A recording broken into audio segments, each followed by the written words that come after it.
Annada Ekadasi. Published by ISKCON Desire Tree. Shri Yudhishthira Maharaja said, O Janardana, protector of all living entities, please tell me the name of the Ekadashi that occurs during the dark fortnight of the month of Bhadrapada, August-September.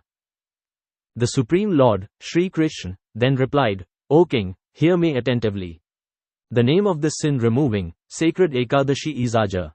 Any person who fasts completely on this day and worships Hrishikesha, the master of the senses, becomes free of all reactions to his sins. Even one who simply hears about this Ekadashi is freed from his past sins. O King, there is no better day than this in all the earthly and heavenly worlds. This is true without a doubt. There once lived a famous king named Harishchandra, who was the emperor of the world and a person of great truth and integrity. His wife's name was Chandramati, and he had a son named Lohitashva.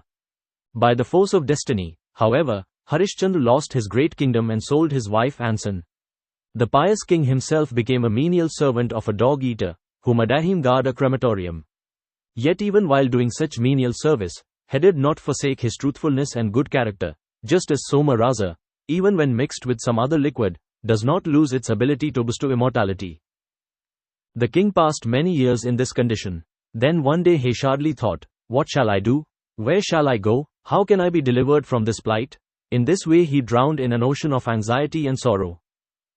One day a great sage happened by, and when the king saw him he happily thought, Lord Brahma has created Brahmins just to help others. Harishchandra paid his respectful obeisances to the sage, whose name was Gautam Muni. With joined palms the king stood before Gautam Muni and narrated his pitiful story. Gautam Muni was astonished to hear the king's tale of woe. He thought, how has this mighty king been reduced to collecting clothes from the dead?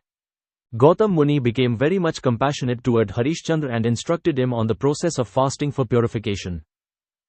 Gautam Muni said, O king, during the dark fortnight of the month of Bhadrapada there occurs an especially meritorious Ekadashi named Annada, which removes all sins.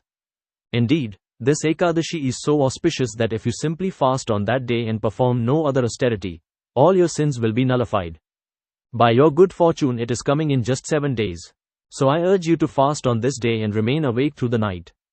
If you do so, all the reactions of your past sins will come to an end. O Harishchandra, I have come here because of your past pious deeds. Now, all good fortune to you in the future. So saying, the great sage Sri Gautam Muni immediately disappeared for their vision. King Harishchandra followed Gautam Muni's instructions concerning fasting on the sacred day of Aja Ekadashi. O Maharaja Yudhishthira, because the king fasted on that day, the reactions to his previous sins were completely destroyed at once. O lion among kings, just see the influence of this Ekadashi fast.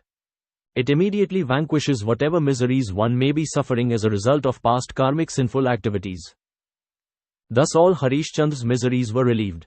Just by the power of this wonderful Ekadashi, he was reunited with his wife and son, who had died but were now revived. In the heavenly regions the devas, demigods, began beating on their celestial kettledrums and showering down flowers upon Harishchandra, his queen, and their son. By the blessings of the Ekadashi fast, he regained his kingdom without difficulty. Moreover, when King Harishchandra left the planet, his relatives and all his subjects too, went with him to the spiritual world. O Pandava, whoever fasts on Aja Ekadashi is surely freed from all his sins and ascends to the spiritual world. And whosoever hears and studies the glories of this Ekadashi achieves the merit gained by performing a horse sacrifice.